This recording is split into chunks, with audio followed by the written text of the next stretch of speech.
Welcome back, everyone. Dan Hodges with us today, naturalist in John Appleseed Metro Park District. We're talking about the role of the Christmas tree. Christmas, of course, has been past for a couple of days. But as you mentioned, actually the Christmas tree and the days of Christmas are just beginning. It plays an important role in that holiday, right?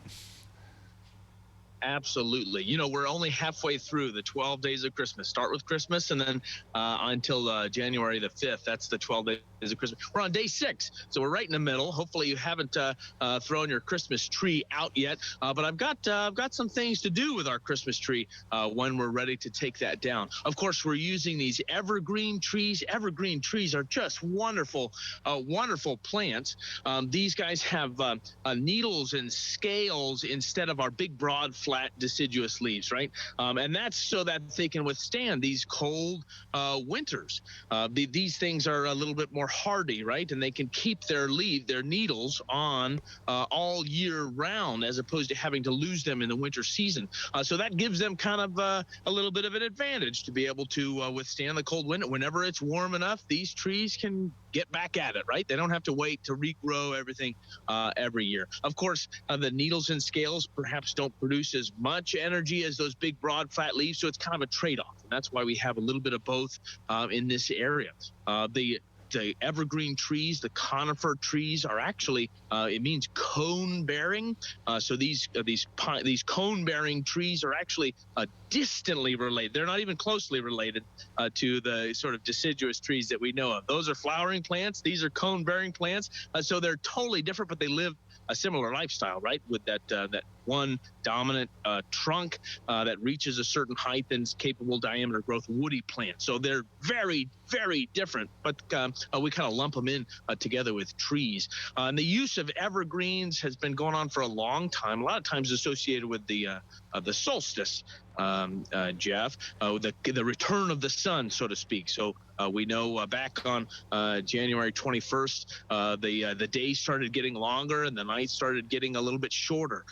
To that point, the previous 6 months, the daylight had been getting shorter, and we'd kind of been sad. Well, now we can look forward to the coming of the sun. And then this evergreen tradition has been around for a long time and kind of redeemed in the Christmas spirit and brought into our homes in the 16th century and in the United States maybe later in the 18th century. But we use lots of different trees for them. My favorite is this red cedar. That's what I've got right here.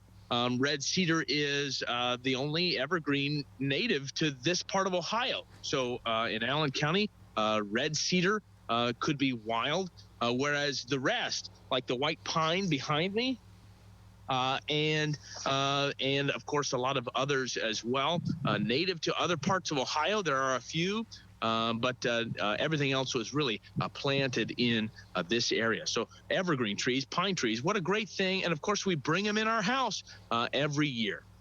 So as you said, the ones that we're throwing out now, the animals and the birds, would maybe like to at least have a temporary home in them, huh?